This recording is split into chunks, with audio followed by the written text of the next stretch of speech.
Buenos días, bienvenidos a un nuevo encuentro aquí en Serrimedia, en el estudio de televisión. Hoy vamos a hablar de derechos y resiliencia y queremos hablar especialmente de las familias con daño cerebral adquirido. ¿Por qué? Porque además queremos aprovechar que el día 15 de mayo, además del día de San Isidro, para los que somos de Madrid, que es una fiesta en Madrid, este día 15 de mayo es el denominado Día Internacional de la Familia, ¿no? Fue declarado por Naciones Unidas hace ya en torno a 30 años. Y, como digo, queremos aprovechar para hablar de las familias, porque en torno al 43% de las personas que son socias, que forman parte de FEDAFE, de la Federación Española de Daño Cerebral, pues son personas familiares de otras personas que tienen ese daño cerebral adquirido. Y al final es una enfermedad, es una situación, es un movimiento en el que necesita tener cuidado para esas personas que no solo son las que sufren o padecen o sienten ese daño cerebral, sino que también otras personas que acompañan a esos familiares, ¿no? De esto queremos hablar con Ana Cabellos Cano, presidenta de FEDACE. Buenos días, Ana. Hola, buenos días. Es muy importante hablar de la familia, ¿no? Para vosotros es prácticamente casi la mitad de vuestro mundo, es el mundo de familias. Claro, nosotros desde la Federación y del Movimiento Asociativo del Daño Cerebral siempre hablamos no de personas con daño cerebral adquirido, sino de familias con daño cerebral adquirido. Siempre tenemos que pensar que cuando una persona tiene una lesión cerebral del tipo que sea, y eso genera luego daño cerebral adquirido, esa persona luego vuelve a un entorno familiar que desde ese momento tiene que modificarse. Tiene que modificarse porque empezamos a tener pues lo que es la atención a una persona con una discapacidad y con, en muchos casos, secuelas severas. Entonces tenemos que modificar nuestra forma de tener relación con esa persona que ha venido, tenemos que modificar en muchos casos, en la mayoría de los casos, por desgracia, la parte laboral de nuestra vida, tenemos que modificar en muchísimos casos también la relación de pareja, tenemos que modificar en muchos casos, dependiendo de la persona que haya tenido el accidente, nuestro rol dentro de la casa, porque si el accidente lo ha tenido tu marido, por ejemplo, que ya tiene una vida y que tiene un rol de persona que trabaja, de persona que ayuda o que colabora o que, si tiene suerte, era copartícipe, ¿no?, de la crianza de los hijos y demás, bueno, pues todo eso se olvida. Entonces tú tienes que asumir todos los roles que esa persona no ha dejado, o si eres una hija, pues tienes que asumir en un momento dado roles de padre o de madre, ¿no? Entonces todo eso la familia tiene que irlo gestionando, aparte de, bueno, pues la parte sanitaria, la parte social, la parte... O la parte económica. O la parte económica, efectivamente, que es muy importante, porque si hablamos de familias en las cuales el varón que ha tenido el accidente es el proveedor de recursos, en ese momento deja de serlo. Y hasta que eso vuelve a funcionar, que nunca va a volver a funcionar como estaba antes, la persona que queda es la que tiene que proveer de servicios, proveer de ayuda, proveer de dinero, proveer de cuidados, y eso en una familia es desastroso. Hasta que todo eso empieza a normalizarse, nunca va a volver a la situación anterior, pero sí se nos puede normalizar, esas personas necesitan un apoyo y una ayuda que desde las entidades del movimiento asociativo creemos que aportamos seguramente, seguro, pero además que yo creo que son muy valoradas, ¿no?, por las personas, porque además tenemos que estar presentes no solo en el momento en que a esa persona le dan el alta en el centro de rehabilitación o si ha tenido suerte de ir a uno o en el recurso que sea, sino que tenemos que estar presentes desde el momento en que sucede el accidente para ayudarles y guiarles en el proceso tan desagradable y tan desestructurante que es el proceso de una persona con daño cerebral adquirido. Pues fíjate, estás hablando de un montón de aspectos, ¿no?, sociales, psicológicos, económicos, y luego la recuperación de la persona, ¿no?, también, ¿no?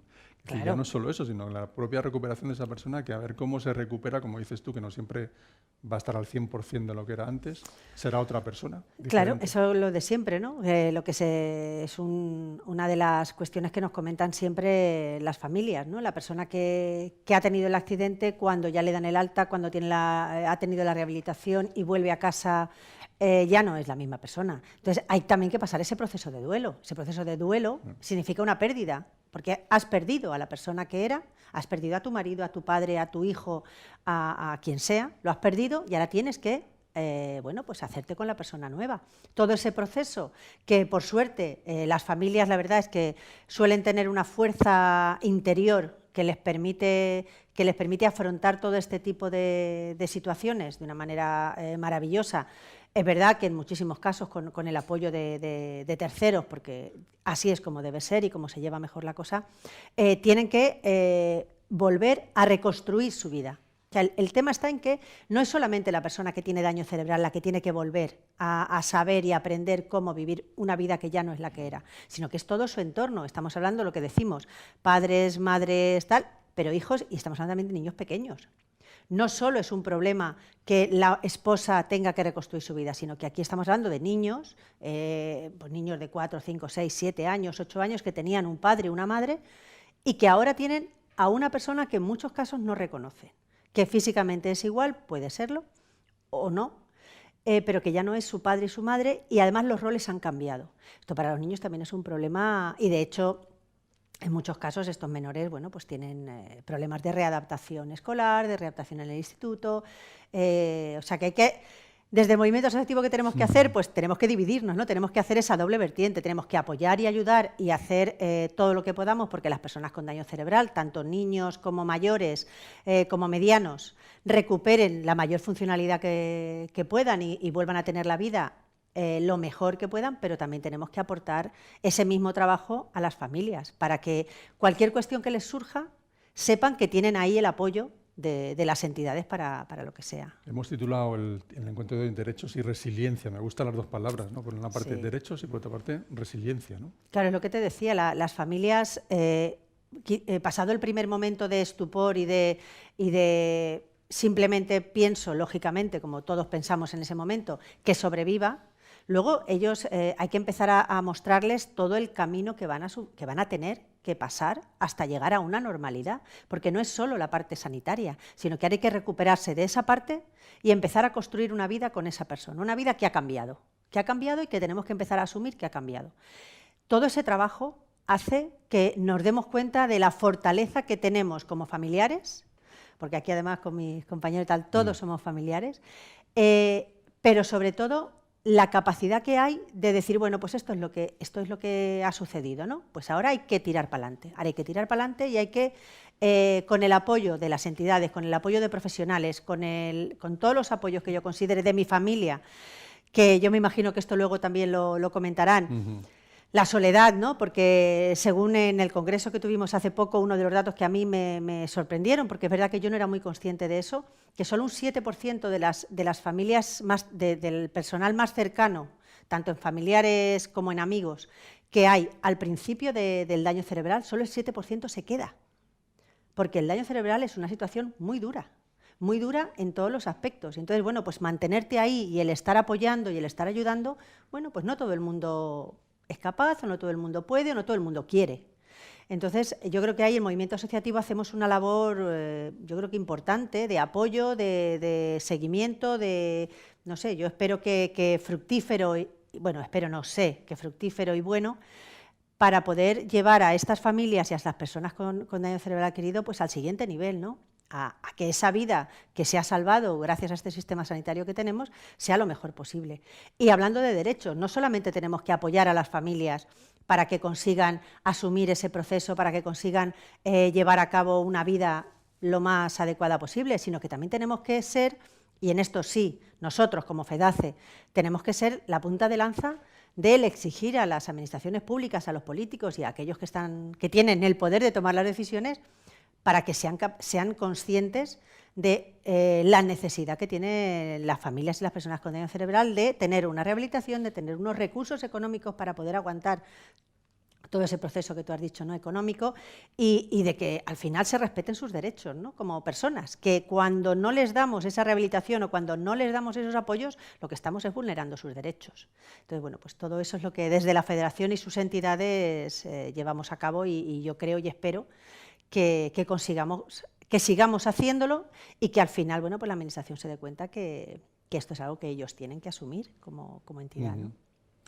Muy bien, vamos a hablar también con una persona que tenemos especial interés en que esté con nosotros, que es Verónica Olmedo. Buenos días, Verónica. Tienes que pinchar en el sonido, no te oigo. Micrófono. Ahora sí, perfectamente. ¿Ahora me oís bien? Sí, sí, perfectamente. Hola, muchas gracias. Nada, gracias a ti. Por la invitación a un encuentro pues tan relevante y de tal magnitud como muy bien ha descrito la presidenta. de la Em, Federación. Verónica, tú, bueno, intervienes hoy en representación del Consejo General del Trabajo Social, pero es que además eres especialista, trabajadora social de neurología en el Hospital Clínico de Valladolid, además de trabajar y de dar clases en la Universidad de Valladolid. Cuéntanos, cuando se ingresa un paciente que sufre, que tiene un daño cerebral adquirido, ¿qué plan de acompañamiento social se desarrolla? Pues cuando un paciente en nuestro hospital sufre un daño cerebral adquirido, pues ya yo empecé a trabajar en neurología en el 2015 y efectivamente en relación a lo que decía anteriormente la presidenta, digamos que la gente se sentía muy desamparada, porque efectivamente solo el ictus, que quiere decir golpe en latín, pues de pronto encontrarse con una situación y con unas secuelas imprevisibles y que te cambia a nivel funcional, familiar, social y laboral, pues entonces planteamos el plan de acompañamiento social. ¿En qué se basa? Primeramente, cuando ingresa una persona que ha sufrido un daño cerebral adquirido, en ocasiones, como el daño cerebral adquirido te puede surgir en cualquier lugar. Tenemos casos de personas que a lo mejor llevando un camión han tenido un accidente, que han sufrido una lesión, gente que venía aquí de turista. O sea, es decir, había familiares y hay familiares que no conocen que esté ingresado en nuestro hospital. Localizar a familiares y ponernos en contactos con él, conocer a través del equipo de neurología las secuelas que tiene, comunicación, entendimiento, para poder iniciar una relación asistencial con él mismo y darle el apoyo que va surgiendo durante el ingreso. Es decir, la localización de familiares, si hay algún familiar, si hay que reorganizar las visitas en el hospital, porque el paciente, dada la lesión, no puede recibir muchas visitas, qué deseos quiere cumplir, a quién quiere que localicemos, etcétera. Todo eso, ese plan de acompañamiento social que se da durante el ingreso hospitalario, ¿no?, tiene luego una finalidad, que es establecer un plan rehabilitador posalta, rehabilitador en todos los sentidos, a nivel funcional integral, social y laboral. Uh-huh. Pues bueno, luego, así en general, luego entendiendo las particularidades y los deseos que vaya teniendo cada persona, pues desde que ingresa, igual que hay esa parte sanitaria, pues ese acompañamiento social, que en este caso en mi hospital lo abordo yo, porque soy la trabajadora social de referencia en el daño cerebral adquirido, hasta después establecer el plan posalta. Muy bien, precisamente vamos a hablar de ese ingreso hospitalario. Cuéntanos cómo es el proceso de cuando se produce el ingreso en el hospital, en tu caso, en el que tú conoces de Valladolid. Claro, pues inicialmente cuando ingresa un paciente o en neurología o en neurocirugía porque tiene un daño cerebral adquirido, se ponen en contacto conmigo a través de una interconsulta, y entonces ya establecemos una acogida en la habitación. Voy a ver al paciente, recobro datos sobre su situación sociofamiliar, sobre necesidades que tenga, etcétera, ¿no? Y después lo que mantenemos siempre, porque tenemos una visión muy integral desde mis servicios médicos, que de las personas a todos los niveles, ¿no? Del lenguaje, de la deglución, del área psicomotor, etcétera. Nos reunimos una vez a la semana, en el que yo convoco a mi equipo, en el que forman parte todos los profesionales especializados en cada ámbito afectado: la terapeuta ocupacional, el logopeda, neurólogo, enfermería, para establecer un plan rehabilitador posalta en aquellos pacientes que la lesión cerebral sí que permite que sean recuperables. No en todos los casos los pacientes, sabéis, son recuperables, igual que no todos los pacientes pues sobreviven en el ingreso hospitalario, y en aquellos que sí que hay un plan de rehabilitación recuperable, hacemos un análisis integral para darle cobertura en centros de recuperación a todos los dominios. En aquellos pacientes en los que hay un regreso al domicilio, porque su funcionalidad lo permite, porque tienen un cuidador, pues es establecer los apoyos formales que puedan complementar al cuidador familiar. Y en otros casos que la lesión, por la extensión que le ha producido, ni es recuperable ni puede volver al domicilio, pues entonces ya se habla de recursos de larga estancia, ¿no? Recursos residenciales donde pueda vivir el paciente. Todo va un poco en sintonía, primero, con el deseo que tenga el paciente, con la capacidad y el deseo que tenga la familia. Por eso, además, siempre se lo digo a los pacientes, trabajamos a 3 niveles, ¿no? Paciente, las secuelas que tiene y su nivel de respuesta, familia y el tratamiento rehabilitador. Es tan importante para nosotros el eje de la familia, ¿no? La parte fundamental de la familia, que en el año 2017 fuimos pioneros en llevar desde el hospital un taller grupal con familiares que habían sufrido ictus. Era un reclamo que nos hacía la familia. Verónica, es necesario para poder ejercer un buen cuidado, primero, tener información especializada, por eso el taller grupal fue con todos los profesionales, porque sí que me demandaban que era necesario para poder ejercer un buen cuidado conocer más sobre el ictus, conocer más cuando hay un problema de deglución, cuando hay un problema de afasia, etcétera, y luego trabajar con ellos la parte emocional.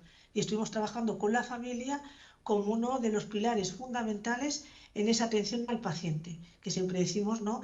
Pues que el paciente, la persona, la familia y el tratamiento son claves para dar una calidad de vida y bienestar a la persona. Muy bien. Luego hay un momento importante que es el alta hospitalaria, ¿no? Eso es. ¿Cómo es ese Eso momento es. para el paciente? Pues eso es sobre todo la preocupación, porque como muy bien antes decía la presidenta de ese 7%, que los cuidadores pues luego no se ven con capacidad, no se ven con posibilidad para poder ejercer el cuidado, nos encontramos con eso. ¿Por qué? Porque el daño cerebral adquirido sí que es cierto que a otro tipo de enfermedades, por ejemplo las demencias, sí que los familiares y la persona están más habituados. He notado que tiene pérdida de memoria, donde tiene las llaves, pero aquí como es algo que surge de imprevisto, pues genera en el paciente y en la persona preocupación, temor. Yo no estaba acostumbrado a cuidar. Yo he venido con una persona que antes de este ingreso tenía una autonomía funcional sana. Él realizaba las actividades de la vida diaria, acudía a su trabajo, cuidaba a su familia y de pronto me encuentro con una persona que es dependiente, la que yo no estoy habituada a ejercer eso. Me da temor, me causa pues eso, preocupación porque nadie me ha orientado y cómo establecer todo esto en tiempo récord, en lo que dura una hospitalización, ¿no? Entonces, bueno, nosotros sí que es verdad que desde el inicio en nuestro hospital trabajamos de manera muy integral, como decía antes. Nos reunimos los jueves de una manera formal, luego si hay un caso urgente, pues de una manera no oficial, ¿no? Pues no ordinaria, están establecidas los jueves las reuniones ordinarias y luego si hay alguna urgencia, pues de manera urgente. Y Ujú. ahí establecemos uno por uno, el logopeda explica la extensión y límites del problema que tiene, si es una afasia, si es una disfagia, la terapeuta ocupacional cuál es su problema. Yo llevo ahí los deseos del paciente, los deseos de la familia, el nivel de cohesión y organización familiar, quién llevaba los roles, la capacidad de superación o no del cuidador, de lo que tiene, del cuidado que ahora tiene que afrontar.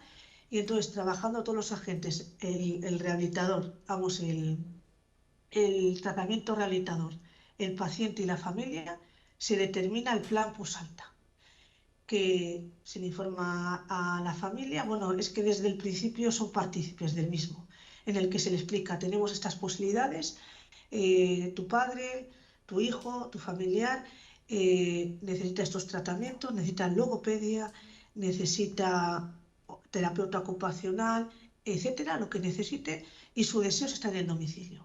Pero en el domicilio solo podemos hacerle llegar esto, ¿no? Porque, por eso quiero decir, en mi tesis doctoral queda reflejado cómo los factores socioambientales, económicos y familiares determinan en la recuperación. No hay recursos en todos los lugares, no hay tratamientos en todos los sitios. Entonces, con el deseo que tiene la persona, podemos hacer llegar estos tratamientos. En este centro, que no es el deseo del paciente, está en el domicilio, si está 3 o 4 meses, puede recibir este tratamiento y que la persona elija. Eso lo tenemos muy claro.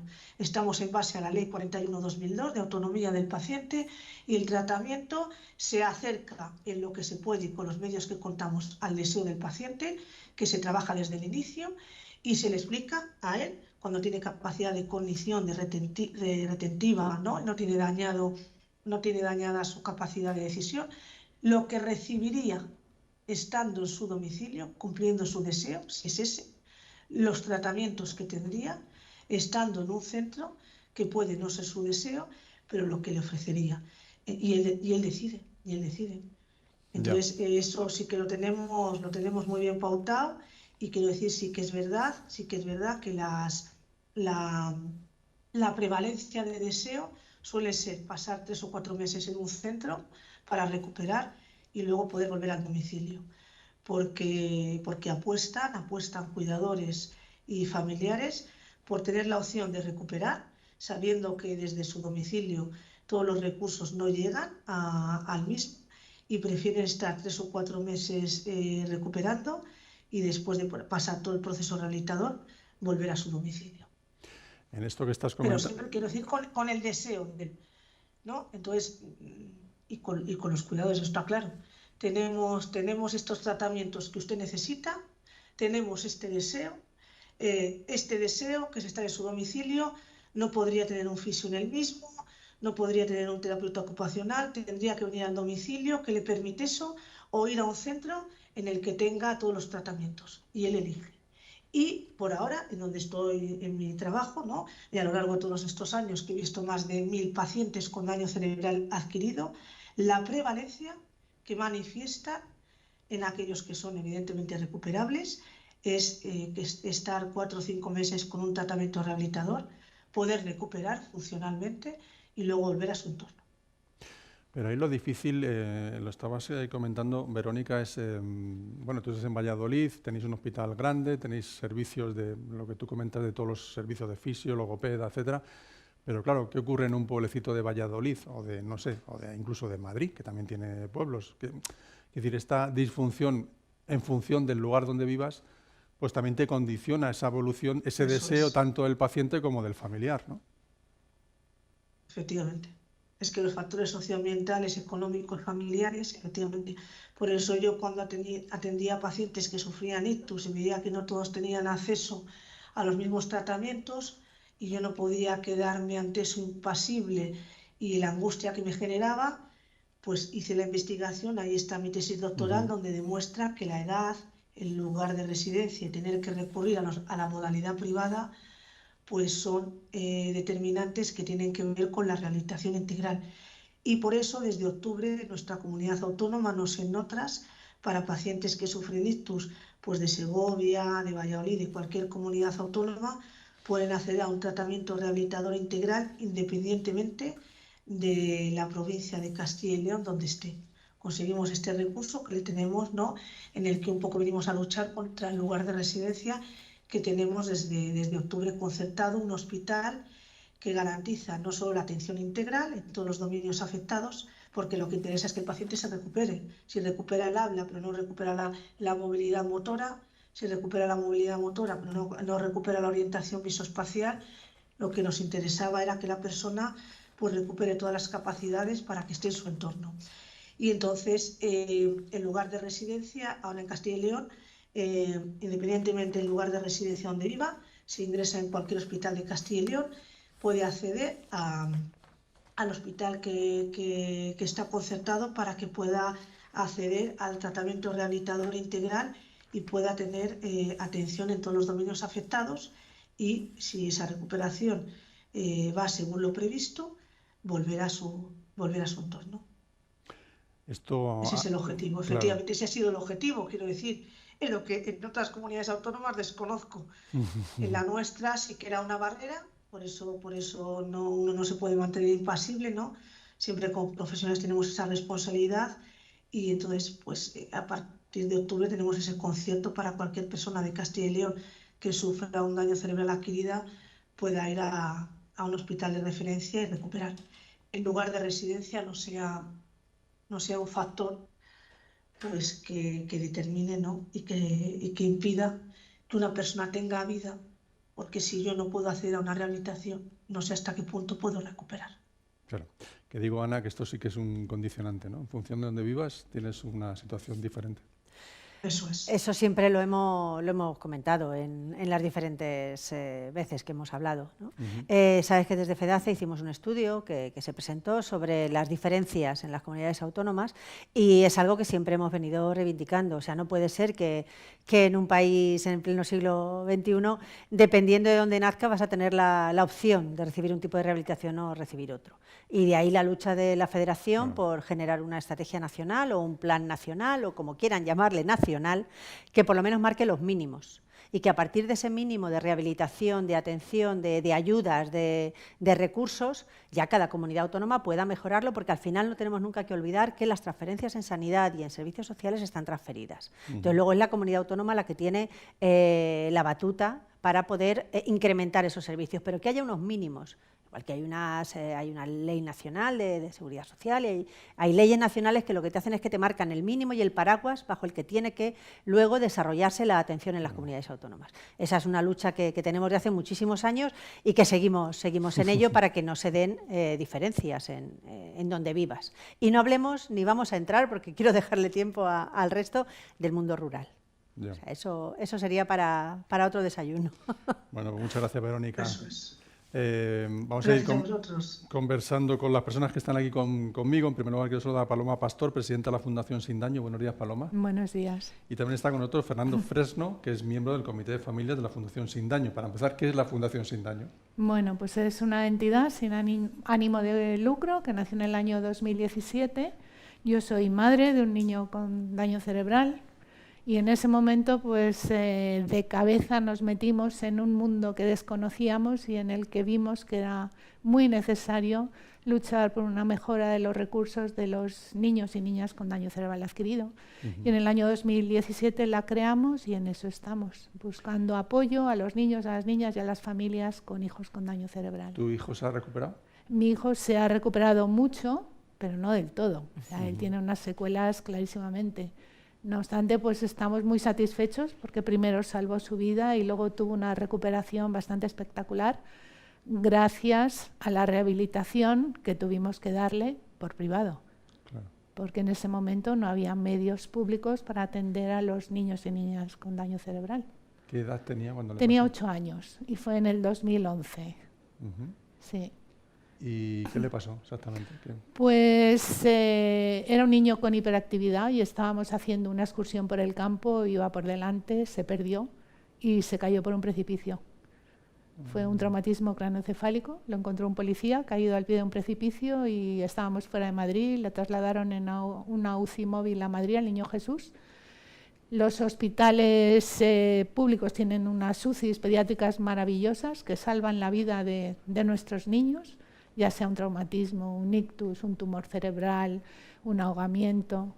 Y por eso podemos hablar que, digamos que el daño cerebral adquirido es algo que cada vez es más frecuente porque se le salva la vida, cosa que antes no ocurría.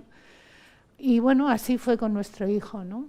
Y tuvimos que estar ahí ayudándole y confiando en los médicos, con muy poquita información, muy poquita, y eso es algo que a mí me gusta recalcar. Creo que hay una escasez de información tanto a nivel médico como de trabajador social respecto a qué es lo que está pasando. Y ahí fuimos pasando por etapas, ¿no? Esta fue la etapa aguda en la que por fin le salvaron la vida y nosotros respiramos aliviados, pero luego pasó a planta y nuestro hijo era otro niño. No nos conocía, no podía caminar, no podía hablar y bueno, pues fueron momentos muy duros que vives en estado de shock, que afrontas porque no te queda más remedio. A mí cuando me hablan, uy, qué resiliente eres y tal, y bueno, realmente es que la resiliencia yo creo que es algo que tenemos todos. La vida, ¿no? Y cuando te enfrentas a una determinada situación, pues surge, porque bueno, tienes que luchar por aquello que quieres tanto, ¿no? Y luego, pues ya después de 2 años como cuidadora principal de mi hijo y dándole la rehabilitación por privado, porque no había medios públicos en ese momento, siendo su cuidadora, pues cuando ya te vas recuperando, ves que hace falta luchar por buscar medios para otras familias en nuestra misma situación. Esa ha sido un poquito nuestra historia. ¿Y ahora cómo está él? Es decir, ¿qué le faltaría a él para llegar a ser un poco más el mismo de hace Él años? ahora ya está en la fase que denominamos crónica, o sea, tuvo su fase aguda, la subaguda cuando la rehabilitación y ahora está en fase crónica. No obstante, no exenta de problemas, porque la adolescencia, por ejemplo, es un momento muy duro.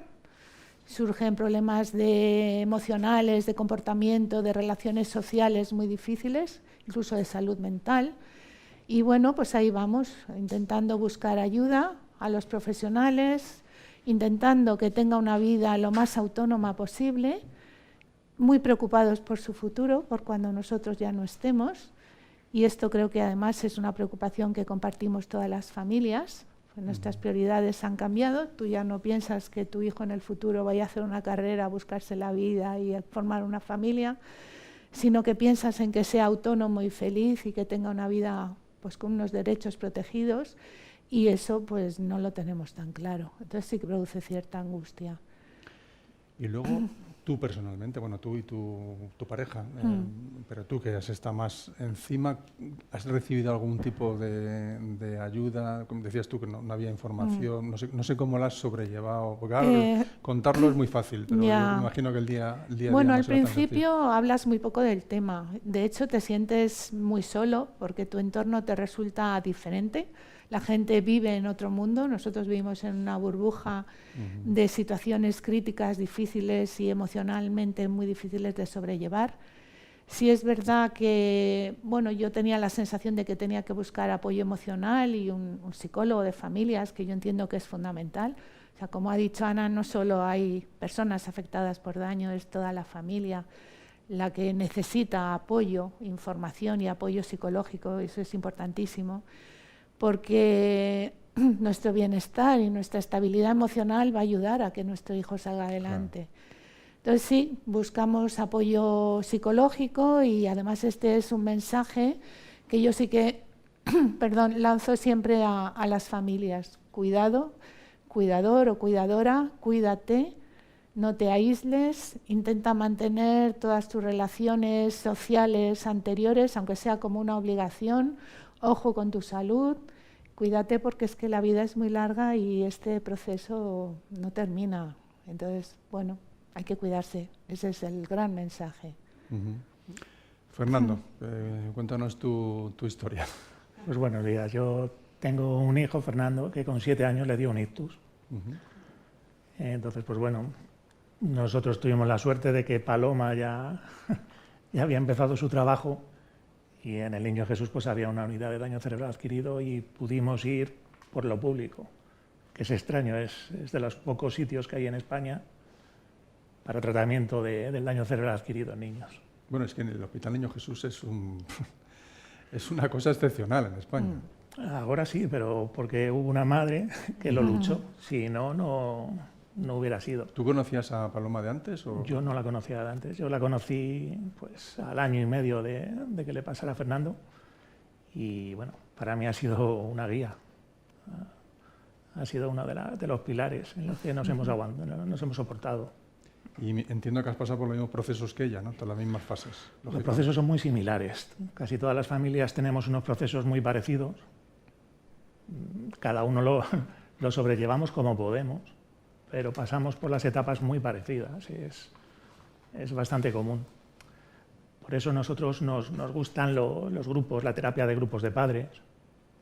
Nos gustaría incluir que cuando pasa un daño cerebral a un niño, las familias, una familia experta, una familia veterana, pueda ir a hablar con la familia que está en ese momento de soledad, porque nadie le entiende. Están en un mundo que nos esperaban, completamente nuevo, que todo el mundo le da ánimos, pero nadie sabe exactamente de lo que hablan. Entonces, ver a una familia que ha pasado por lo que ellos es algo que ayuda. ¿En algún momento habéis pensado tirar la toalla? Es decir, no puedo más. Es tu hijo. A veces, sí, es tu hijo, pero tú también eres una persona, ¿sabes? Ya, pero no puedes tirar la toalla. O sea, que se te pase por la cabeza, que llegue el momento que no puedes o que las noches sean largas, sí. Pero es tu hijo. Tienes que seguir. ¿Y Fernando cómo está ahora? Está mucho mejor. Hemos tenido suerte. La rehabilitación ha servido mucho y bueno, el tiempo que estuvimos en la unidad de daño cerebral adquirido del Niño Jesús fue muy bien y ahora estamos pues por lo privado, buscándonos la vida por lo privado. Porque una vez que pasas un tiempo en la unidad de daño del Niño Jesús, ya no hay más recursos en la pública. No, Ana, esto de por lo privado, no sé, son recursos económicos, recursos de tiempo, recursos de tal. Esto, no sé, el Ministerio, bueno, por lo demás es lo mismo, competencia de la Comunidad Autónoma. Ya. Claro. Pero, no sé, esto de por lo privado... El por lo privado es es un la asunto frase. personal, Claro. es decir, Fernando Claro. padre, Fernando hijo, tienen unos derechos Efectivamente. como ciudadanos, ¿no? Que son vulnerados sistemáticamente porque no tiene acceso a una rehabilitación que necesita para su recuperación. Luego entramos ya en el tema de los recursos públicos, que no hay suficientes, que si no hay suficiente dinero, bueno, pues todo ese tipo de cuestiones que te dicen. Como federación tenemos que luchar para que eso sea lo que hablábamos antes, ¿no? La estrategia nacional y todo eso, pero como entidades que formamos parte luego, cada una de nosotras, de nuestra comunidad autónoma, tenemos que conseguir y tenemos que seguir intentando que la comunidad autónoma destine recursos para este tipo de rehabilitación y que destine recursos, además, destine recursos especializados.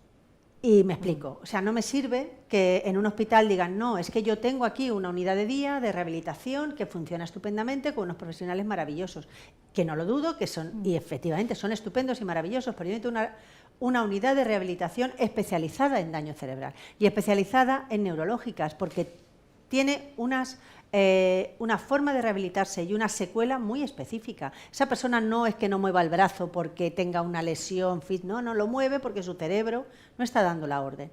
Luego tiene unos problemas de comportamiento, en muchos casos añadidos, que también tiene que entender el profesional. Es decir, hay una serie de componentes que tiene que conocer esa unidad. Y eso en una unidad generalista de fisioterapia, de logopedia, es imposible y es inviable llevarlo a cabo. Entonces tenemos que conseguir recursos que sean específicos para personas con daño cerebral adquirido en sus diferentes etapas, y para niños también tienen que ser específicos. No vale el mismo que los adultos, o sea, tenemos que ser muy realistas. Claro. Cuando tú tienes las unidades de pediatría son específicas para niños, ¿no? Pues en este caso es exactamente igual. Y sobre todo también, me ha parecido muy interesante lo que han dicho, el por lo privado. Es que es carísimo. Es que hay familias que se han endeudado y que han podido hacer esa rehabilitación durante un periodo de tiempo, pero esto llega a un momento en que se agota. Estamos hablando de miles de euros al mes, que eso no todas las familias pueden hacerlo, no hay ayudas para este tipo de rehabilitación.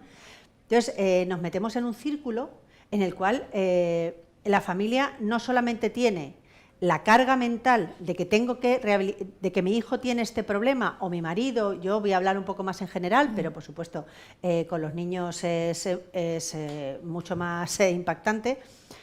Tú tienes la carga mental de que tienes que proporcionar esos cuidados, de que además tienes que llevarla a casa porque a lo mejor tienes otros hijos o tienes otros familiares que también requieren tu atención, o tú misma, como dice ella, encima además tengo que guardarme un día para cuidarme a mí, todo eso. Y encima tengo que conseguir a ver de qué manera lo pago. Cuando he tenido que dejar de trabajar porque no puedo trabajar y cuidar a mi persona. O sea, es que todo esto yo me gustaría muchas veces cuando hablas con la administración, que es verdad que hay gente que lo entiende perfectamente dentro de la administración y luchan por conseguirlo, pero luego hay un montón de impedimentos más, que se pusiesen un poquito en la cabeza de estas personas y en la situación que tienes en tu casa, ¿no? Ya, ponte un poquito, vente. No, pero esto es muy ¿no? sencillo, invitamos a la ministra, ¿no? O a la Claro, le invitamos a la ministra. a la consejera a pasar un día con Fernando, ¿no? Una semanita. Mira, sí, pero si Un día, yo creo que con un día es Semanita. suficiente. esto yo creo que es muy fácil. ¿Cuánto cuesta una atención y una rehabilitación de un niño de X años, lo que haga falta, para que luego pueda trabajar Claro. y pueda cotizar? ¿Cuánto cuesta? ¿Y cuánto cuesta una pensión de por vida de esa persona si no se le da una rehabilitación? O sea, si me hablas de dinero, echa cuentas. Yo estoy convencido, vamos, y vamos, o sea, no te hablo a nivel humano, te hablo solamente a nivel económico. Ya. Y Paloma, aparte de Madrid, te piden, no sé, otros sitios Sí. que vayáis también y que vuestra entidad también esté en otros lugares. Sí, de hecho la entidad trabaja a nivel nacional. Y cuando estaba escuchando a la trabajadora social de Valladolid, que está hablando de este hospital que va a atender concertado, pues me gustaría saber si van a tener niños, porque es que realmente la escasez de medios de rehabilitación para niños a nivel nacional en otras comunidades es tremenda, ¿no? O sea, ahora mismo tenemos... Me está escuchando. Me está escuchando. A ver, contesta, Verónica. Sí. Es una pregunta muy oportuna, que decir, no hay para niños. ¿Ves? Es que... matices es adultos, efectivamente. Es adultos. Por eso la edad, efectivamente, la edad es otro factor, efectivamente, que determina que la gente pueda tener vida, porque no es salvar la vida, es dar vida. Y es así que es un lema, ¿no? En nuestro hospital, que con los adultos, ¿no? También con los niños es otro reto que hay que afrontar. Yo no llevo tanto el área de pediatría, llevo a los adultos, que lo que se trata es que vida salvada merece ser vivida. Una vez pasada la fase aguda, si esa persona, como ya habéis puesto de manifiesto, no se le da la opción de que tenga tratamientos rehabilitadores que son muy caros y no todas las familias tienen acceso, ¿cómo se va a saber si esa persona podría haber recuperado su vida? Si no se le ha permitido tener los tratamientos rehabilitadores oportunos. Entonces, efectivamente, no. Con infancia, pues es un reto pendiente que no existe aquí, pues un tratamiento rehabilitador integral para pacientes menores, si no es para adultos. Y el Niño Jesús tiene 23 plazas, o sea, imagínate, como es centro de referencia a nivel nacional, aunque está pensado para Madrid, vienen los niños más graves de toda España. Pero no porque exista un protocolo de derivación, porque el neuropediatra del hospital habla con la neuropediatra del Niño Jesús y, oye, tengo este paciente, me lo admitís, ponlo en lista de espera. Y al final así funcionan las cosas. No hay un protocolo, no hay recursos, el código postal influye claramente y es absolutamente injusto, ¿no? No puede ser. Ya, pero fíjate, para ese profesional, ¿no? Ese especialista, es difícil, ¿no? Voy a admitir yo a uno de, no sé, de Murcia, ¿no? Pues ¿por qué no a uno de Murcia y no uno de Canarias, ¿no? Pero imagínate además la familia de Murcia que tiene que dejar su domicilio en Murcia, trasladarse a Madrid, con lo que eso supone a que le den rehabilitación a su hijo. O sea, es que es una locura total. A Madrid o al Instituto Guttmann en Badalona, son los dos sitios. Y o sea, ya tienen suficiente con sobrellevar lo que le pasa a su niño como para encima romperles la vida, hacerles que se cambien de comunidad autónoma, no pueden seguir trabajando, la madre se queda allí, los hermanos se quedan allí o el padre viene, no tienen dónde alojarse en Madrid, que es que la gente duerme en el coche, en la calle. O sea, es que se están dando unas situaciones que son durísimas, injustas y no puede ser, no puede ser. Esto clama al cielo. Claro. Y Fernando, lo que decías, ¿no? Debería haber incluso en la seguridad social, ¿no? Algún tipo de prestación, ¿no? Por este tipo de situaciones. Lo que deberían de dar es rehabilitación a nuestros hijos. O sea, lo que queremos es que nuestros hijos estén atendidos y puedan mejorar, no dependiendo de la capacidad económica que tengas. O sea, si no dispones de una capacidad económica, si no dispones de unas ayudas, si no te sabes mover, pues para que alguien te ayude, si eres, ¿qué pasa con tu hijo? Es que son situaciones en las que te pones y mira, se me ponen los pelos de punta. Es que tienes que dejar a tu hijo por no tener dinero. O sea, le tienes que dejar ahí. Es horrible. Bueno, vamos a hacer otra conexión con Beatriz Molina. Buenos días, Beatriz. Beatriz, ¿me oyes? Sí, hola, buenos días. ¿Qué tal? Tú eres trabajadora social de la ADACEA, de Alicante, que también está vinculada con el daño cerebral. Me cuentan que estás acompañada de un familiar, ¿no? Sí, correcto, de Rafaela, mujer de un usuario de nuestra asociación, que luego está aquí con nosotros para luego contarnos un poquito su experiencia. Bueno, pero cuéntanos en principio, antes de entrar con ella y con el lado más personal, cuéntanos el trabajo que hacéis, por ejemplo, de respiro familiar desde ADACEA Alicante. Sí, mira, en nuestro caso vamos a contar un poquito nuestra experiencia con este programa de respiro. ¿Vale? En nuestro caso, nuestro día a día ha sido el que ha demostrado que la existencia de este tipo de apoyos y servicios es fundamental para que las familias de personas con daño cerebral puedan conciliar y disfrutar realmente de su vida social, laboral y familiar. ¿Vale? Nuestro programa de respiro fue creado ya hace unos años Inicialmente fue sobre todo para apoyar situaciones de emergencia, pero paralelamente ha ido evolucionando junto con las necesidades de las familias. Así, a día de hoy, nosotros en ADACEA, nuestra asociación, distinguimos 3 modalidades de respiro diferentes. Tenemos, por un lado, seguimos teniendo este respiro puntual y de emergencia, que da respuesta a situaciones concretas y de periodos cortitos, de una serie de horas, pudiendo ser individual o compartido en grupitos pequeños de 2 o 4 personas. ¿Vale? Por otro lado, tenemos el respiro individual, que va destinado a familias con una mayor sobrecarga familiar y con pocos apoyos, donde se les ofrece una serie de horas semanales durante un periodo inicial máximo de 2 meses. Y por último tenemos el respiro grupal, que pretende ofrecer a los familiares una jornada de descanso al mes de unas 6 o 8 horas aproximadamente, con un doble objetivo. Por un lado, crear apoyo mutuo entre los familiares, pues son ellos los que se encargan de organizar durante esa jornada actividades en común, y por otro lado se les ofrece que sus familiares con daño cerebral puedan participar en una actividad de ocio paralela llevada a cabo por profesionales y voluntarios de nuestra asociación. ¿Vale? Dentro de todos estos respiros y durante todo este tiempo, desde el inicio del programa, hemos podido comprobar cómo diferentes situaciones en las que el respiro ha sido fundamental. ¿Vale? Por ejemplo, desde trámites burocráticos, hospitalizaciones, fallecimientos de familiares y seres queridos, obras en el domicilio, procesos de separación, de divorcio, hasta lo más básico, que es la necesidad del descanso, ¿vale? Del cuidador principal. ¿Vale? Por eso yo he querido que viniese Rafaela con nosotros, porque creo que ella es la que nos puede aportar más, que nos puede contar un poquito su experiencia y lo que supone para ella que existan este tipo de apoyos y servicios. Así que le doy paso y que nos cuente un poquito. Cuéntanos, Rafaela, cuéntanos. Bueno, buenos días a todos. Ana, un saludo, porque hace mucho que no la veo. Bueno, sí, nos vimos en Madrid la última vez y ya no que no la veo bien. Sí, sí. Mira, ¿ves? Sí, te vemos, no, te vemos perfecta. Es que es ella no te ve porque la pantalla que tiene aquí está un poco inclinada. Yo la tengo en un ladito, por eso no te veía bien, vale. Pero encantada de saludarte. Vale. Igualmente a todos, por vuestra labor, igualmente la Fundación y por todos los que estéis ahí.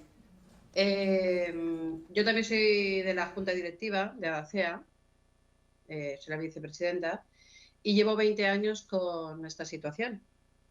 Entonces, este programa se hizo con esa intención, porque realmente, como estaban diciendo, de que las familias al final se quedan muy, muy reducidas en ese tipo de ayudas, de salidas, de vida social y demás, ¿no? Entonces, se hizo con la intención de que los familiares, por ejemplo, que no tenían, como ha dicho Bea, poder salir porque no pueden dejarlo con nadie, porque las ayudas son bastante escasas y si no tienes que pagarlas, ¿no? Entonces, no es que no se pague porque tenemos un precio mínimo por alguna situación individual, ¿no? Yo necesito ir al médico y no tengo con quién dejarlo, no me lo voy a llevar porque no va a estar bien. Entonces, tenemos ese apoyo. Y luego tenemos también lo de las salidas, que es lo que estábamos hablando del respiro, ¿no? Familiar, que es muy interesante porque es un día, unas horas que nos juntamos mujeres, algún hombre ha habido alguna vez, no es lo habitual, desgraciadamente, pero bueno, porque he estado oyendo hablar, a Ana también la he oído hablar del daño cerebral, ¿no? De la cuidadora principal, pero también hay algún otro cuidador que hay que quitarse el sombrero por él, porque lo hace muy bien también. Entonces, ese día, magnífica mañana, magnífica tarde, nos podemos ir al teatro, podemos hacer una comida, nos podemos ir a donde queramos, lo que queramos hacer. Entre todas decidimos. Y yo, lo más importante, ya que no soy de hacer ese tipo de salidas, esas cosas, no. Yo lo que más importante encuentro en estos escapes, porque son escapes, es que no tienes que, por ejemplo, fingir, ¿no? Es una situación que todos entendemos, no tenemos que ir con excusas, podemos hablar de lo que queramos, nos abrimos, somos nosotras, y es un respiro que nos da mecha para la semana siguiente. O sea, ya digo demasiado la semana siguiente, digo un día, pero yo creo que es súper importante. A veces nos lo hace Bea, por ejemplo, le decimos, Bea, danos unas ideas, pero otras veces nos llamamos, hacemos el grupo y pensamos entre todas, ¿qué queremos hacer? Y ahí se habla de todo, las preocupaciones, sacamos ideas, hacemos, deshacemos. Es un apoyo fundamental. Tanto eso como el GAN, como las reuniones que hacemos de familiares. Súper importante. Que digo que lo recomiendo, Bueno, no solo para... Escucha, algo, que digo que lo dime. recomendáis no solo para Alicante, sino para cualquier sitio de España, entiendo, claro. Yo hablo desde Alicante, pero esto es necesario no en Alicante, sino en Ceuta también. Claro. Ya que nos vamos un poquito más allá. Bueno, y en Valladolid, enhorabuena por el trabajo que hacéis, pero que sí que es necesario más unidades y más sobre todo infantil. La Paloma, que te doy súper ánimo porque lo estás haciendo súper bien y tú eres un ejemplo para todos. Y nos vas a dar mucho más ánimo. No sé si Paloma la conoces también, a Rafaela, o no. No nos conocemos. No. Pues hay que quedar. Pero vamos, simpatizo contigo ya, desde ya. Porque efectivamente entre nosotras surge algo muy especial que tú estás explicando y que a lo mejor alguien de fuera no termina de entender muy bien. Y es que tenemos unas vivencias muy profundas, comunes, y nos entendemos a la primera. Claro que sí, es una enseñanza, un aprendizaje. Y de verdad es que cuando nos juntamos, aunque hayan venido familias nuevas, no hace falta presentaciones, o sea, es como si nos conociéramos de toda la vida. Así es algo impresionante. Exactamente, es Sí. algo que, no sé, se recoge, nos recogemos todas y disfrutamos. Disfrutamos, hace falta poco. ¿Cuántas personas os juntáis, Rafaela, más o menos? Pues, mira, por ejemplo, uno de ellos, te voy a contar uno que hicimos, no hace mucho, que nos fuimos a un spa. Éramos 8, luego se juntó, otra persona se apuntó. A mí no me gustan mucho los spas, pero bueno, lo doy porque todos somos mayoría. Y luego nos vamos a comer a un sitio que no hayamos ido nunca, por ejemplo, ¿no? Algo que le apetezca a una, todas vamos a ir. A un circo, por ejemplo. Y luego, si tenemos tiempo, si nos da tiempo, al teatro. O a tomar una copa, al puerto de Alicante, donde lo que surja. Lo que surja. Que no hacemos normalmente, claro. Claro.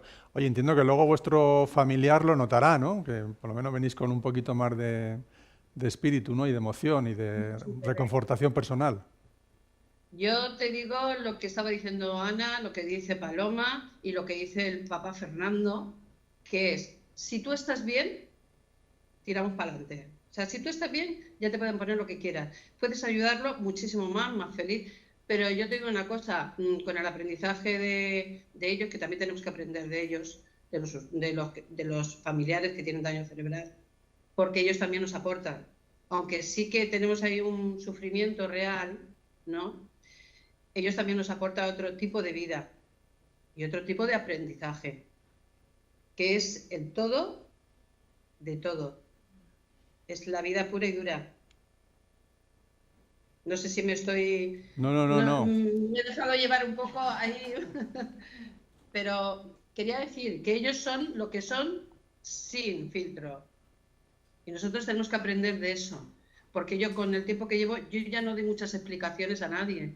Porque no realmente, como dice ella, es que te encuentras en una situación con familias que están en tu misma situación. Y no hace falta dar mucha explicación. Tú lo acabas entendiendo.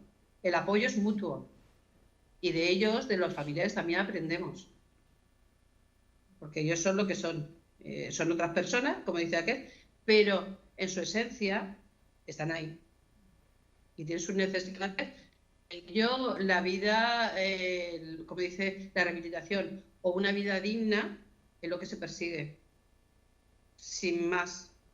No podemos No podemos pedir menos. Claro. Beatriz, ¿cuántos años lleváis con este programa? Pues desde el 2017, más o menos. Ujú. Bueno, yo diría un poco más, pero como Así algo, como algo algo ya ya fundado, digamos, el fundado, programa, sí, desde el 2017. Sí que es verdad que a lo mejor años antes, pues sí que había cositas, lo que estaba diciendo, que surgen así como cositas puntuales, apoyos más puntuales, de emergencia, Sí. pero así algo como más calendarizado y más con el grosso del programa creado, digamos que en el 2017. Y cada vez apunta más gente, entiendo. Claro, cada vez el boca a boca hace mucho, las familias, pues las personas que van, pues van animando a familias que van entrando nuevas, familias que a lo mejor porque no conocen, porque no saben, porque pues al principio hay gente pues, que a lo mejor es más reacia o pues, este tipo de cosas, pues gracias a ellas, ¿no? Pues un poquito que son las que hacen de gancho para que gente vaya por lo menos probando esta experiencia. Pues qué bonito, ¿no? Este proyecto, ¿no? ¿También lo tenéis aquí instalado en Madrid? Bueno, no de forma organizada, pero sí que hemos hecho alguna cosa. Sobre todo antes de pandemia. La verdad es que con la pandemia como que hemos dejado de quedábamos a tomar algo y a bailar. Y lo pasábamos genial. Y nos olvidábamos de todo por un momento. Y volvías nuevo, efectivamente. Es que tienes toda la razón. Y luego hacemos también salidas que son inclusivas con nuestros hijos a sitios que también nos sirve. Bueno, los niños están por ahí pululando con sus hermanos, se lo pasan bien, y nosotros pues estamos juntos y hablamos, charlamos, nos tomamos algo. O sea que lo hacemos no de manera organizada, pero sí surgen de vez en cuando cosas que sirven con el mismo objetivo. Vernos, Claro. hablar, pasarlo bien y contarnos cómo estamos. Fernando, tú en el caso que eres chico, sois pocos chicos cuando hay grupos de estos. Nos juntamos cuando estábamos nosotros en rehabilitación. Hay más mujeres, pero hay bastantes hombres, ¿eh? O sea, no es el porcentaje que se dice. Por lo menos en niños. Luego ya en adultos supongo que la cosa puede cambiar, pero en niños hay bastantes padres que también se suman al cuidador. Ya.